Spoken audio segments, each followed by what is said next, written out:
All right, let's go back. Let's go to another segment. It's called Gimme the Headlines.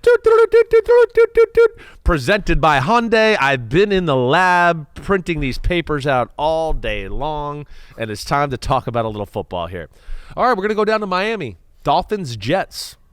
Dolphins swimming upstream, man. You know Dolphins don't swim upstream. You know that, right? I know. See, I want to see if anybody catches it. That's a very useless bit of information, but it's true. So it is true, right? Because they're in the ocean. Ever use that again? No, I don't know, but I don't know. So our headlines sometimes make sense and are fun. Sometimes they're stupid and they don't make sense. Okay? I'll remember that the next time I go swimming with the Dolphins. Yeah, don't. I'll think about it. You probably swam with the Dolphins before, haven't you? I knew you had. I knew you're rich and you're powerful, and I know you've been down to some place where you swam with dolphins. Vacation with the wife. Yeah. Okay. Good. That's cool. I want to do that one day too. All right, let's hit on that game. Dolphins, right? Looked like they were in trouble today. Big trouble. I mean, but the best thing is you're playing the Jets. You're playing the Jets, who I don't know, like you because I don't think we even talked about this game. I thought Aaron Rodgers in the past game looked about as good as I've seen it the whole year. They actually threw the ball down the field today. You couldn't say anything bad about the Jets passing game today. Usually it's like, oh, let me guess, another 3-yard You're right. pass, I didn't say it. You're right. Today you're like, oh, he's throwing the ball down the field. Right. And it was successful. It was. I've never seen a team. It was just like we're watching the game and the Jets are moving the ball and we're looking at the clock and we're like, the Jets are going to finish the game with the ball. Like they're in good shape. They get a play and they could just run. They're kind of in field goal range. They decide to pass. They get sacked. And now you create a 3rd and long, so you have to pass. Right. You have to try to get closer for the field goal. Yeah, they had 2 negative plays in a row, actually. Yes. Like a lost yardage run and then the sack. Right. And so you throw the ball and you throw a back shoulder to Devontae Adams, and could he have tried to drop his weight? But, like, once you throw a pass a half an inch from the sideline, it's tough to say. It is tough. Stay in bounds. Right. Like Your body's kind of spinning around naturally because you went back shoulder, so it's hard to stop the momentum. We look up, like they're kicking the field goal, and there's a minute and change left for the Dolphins to now go down. Yeah, and we knew what was going to happen there. Oh, my gosh. They doinked it in to win the game. They invent a new way to win every week. Every week. Unbelievable. Off the left upright. And it goes in. With the backup kicker, though. With the backup kicker. Like, if there was a time to not win the game because Harrison Butker's out, don't worry about it. Yep. Another victory for the Chiefs. Nobody's as clutch as they are. They got ice in their veins. They find a way to get it done, even when it doesn't look like they play all that great. All right, but back to our Give Me the Headlines presented by Hyundai. All right. I do think with the play you're talking about with Devontae Adams, it looked like, first off, a guy that's played as much football as he has, that he had enough time and space to maybe just drop down and go down. You definitely want to try to drop your weight, even if it forces the official to make a call or do it. Right. I'm staying in and he's pulling me back. Right. So my forward progress is stopped. Sure. Keep the clock Yeah, running. exactly right. I mean, that was a huge moment of the football game, as we know. And then what happened after that? Miami went down, and they end up getting the field goal to tie the football game up. Right. I'm saying that right. They got the field goal because they had a big kick return after that, which was another key moment. Right. And it's hard because it's hindsight, right? So you look and they squib it, but they don't squib it like the middle field. The ball gets squibbed down, so like the guy gets all the way to the corner of the field. He gets the ball on like the 1-yard line, which normally as a kickoff team, you're like, this is the kick we want. Right. Now he has him, but the guy runs down on the Jets. He lets him fake him inside. He gets back outside. Right. So now you look up and you're like, the ball's damn near at midfield. When it's like, damn, should we have just kicked the ball out of the end zone? Like what?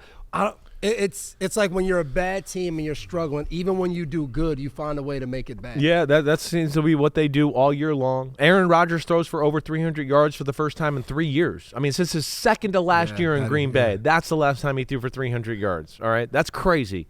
You think that's definitely a win? I mean, you would think that's definitely a win. And then with the way their defense played for the majority of the football game, we didn't see a lot of big plays. Dolphins couldn't run the football. I just went, man, the Jets came to play. But there they were, whether it was that play there or their just defense started to slowly fall apart, and Tua just picked them apart. I'll say that. I mean, again, I worry about the Dolphins' offense and their lack of big plays, but they execute, right? They are capable of going on long drives and doing that. Tua is accurate as hell. And we saw Waddle and Hills make some big plays after the catch, which we haven't seen a ton of since Tua got back from the concussion. We'll see where it goes. They're not out of this yet. We know that. They're going to be tough here down the stretch. But I look at the Dolphins, and I look at their schedule in general and where they are right now, right? I think they're a team that get in the playoffs dangerous. Houston, 49ers, Browns, Jets again. Right, so winnable games. There's some winnable games. Houston's going to be a toss-up. 49ers will be a toss-up kind of game too. Cleveland, as we know, can be dangerous, but I think they're better than Cleveland, and of course we know they're better than the New York Jets. We'll see where it goes, but they don't have a lot of wiggle room there in Miami. They kind of basically got to win out here as we go down the stretch. And rely on some of these other and some teams are going to have to lose. Yeah. Exactly right. All right, let's go to the next one. Steelers defeat the Browns 27-14. And my headline is no Pickens, no problem. I don't know if I can say that forever, but it just was that way today. That's the biggest thing today. Pittsburgh, the defense, Russell Wilson continues to look good. Even without George Pickens, they made it happen on offense today. And this was a good win for this team because I think you lose to the Cleveland Browns, 2 weeks ago. Right. And then Cleveland goes out there and they lose to Denver. But, I mean, Jameis Winston could have won the game. It's a shootout. Sure. And you come in as, I think, for Pittsburgh, you're like, all right, I think losing to the team and then watching them Monday night, I think gave them extra energy of like, we need to come to play against this team. Right. And a credit to them. They came out, TJ Watt, first play from scrimmage, they try to run the ball opposite of him. They decide not to block him. He comes off untouched, tackle for loss. And I thought it set the tone for the game. There was a lot between him and Myles Garrett in the first game.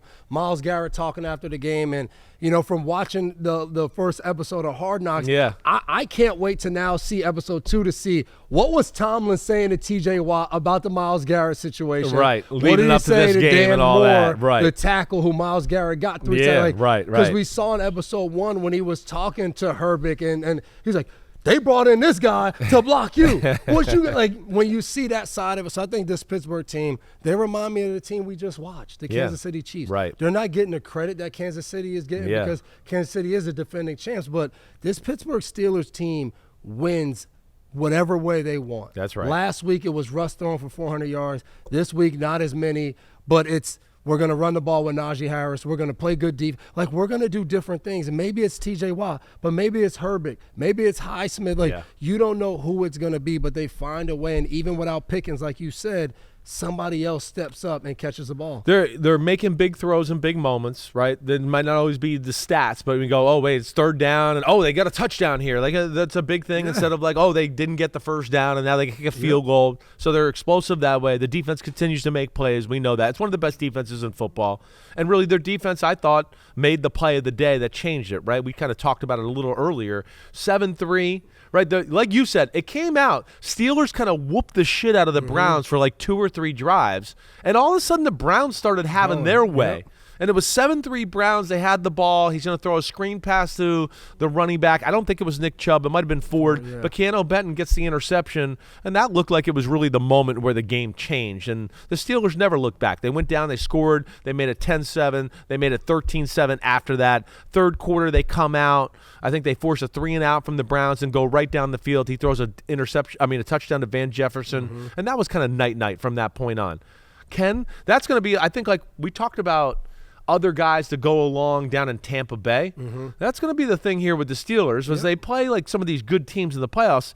People are going to start, like we talked about with the Bengals game. Why wouldn't you double George Pickens? Let's double him in this moment. Take him away, make somebody else show, because we don't know who that guy is. We know Freiermuth is damn good. Freiermuth, yes. Yeah, but as far as the receivers are concerned, they're going to need more of a consistent presence from somebody, and maybe that's Mike Williams today. Maybe maybe it is Van Jefferson. I don't know, but I do think they'll need that. Yeah, and I think one of the key things is if you can't get one guy of having the ability to use all those guys, whether it's Calvin Austin, whether it's going to be those other 2 receivers, whether it's going to be Jalen Warren, who played really well today, ran the ball hard. I think that's what they need to figure out of. How do we implement a game plan that gets all these guys involved somewhat, and whoever's hot, let's ride them out. Let's use them. Yeah. Not the same, but I think similar. When you look at Minnesota, you're like, they have all these other weapons. You got to get the ball to other guys. And I thought they did a good job today. Mike Williams is one-on-one. He pushes off a little bit, but give him a shot. That's what he's done his whole career. Right. Hey, we're going to run Najee Harris, but let's get Jalen Warren in some situations where we could throw the ball to him, or as much as Najee's pounding him, now we get a quick hit and play. Look. Right. Like, I think doing that will allow them to just be multiple, and I think that's something that they're searching for, because once they start to put it on Cleveland missed 2 field goals. Yeah. You can't do that. Pittsburgh is going to make you play perfect. Don't make a mistake, and I think that's something that Russ has done really well for this team.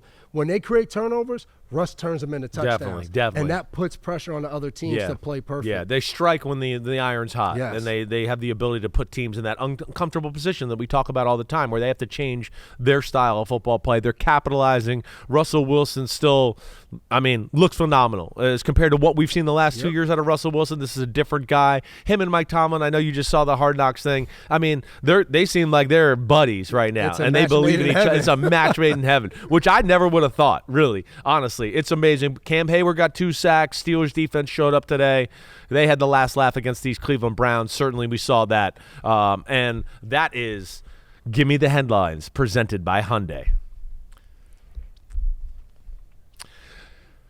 Thank you, Hyundai, as always. I appreciate it. I hope they love my headlines this week. I worked hard on them, all right? Yo, homies, thanks for watching. Yeah, it's time. The NFL season is here on Chris Simms Unbuttoned. You can hit subscribe to get all the weekly picks, plus our Sunday recaps as the games are happening. Oh, you know it. Nobody does that better than us. Thanks again for watching. Remember to subscribe. Peace out. We'll see you next time on Unbuttoned.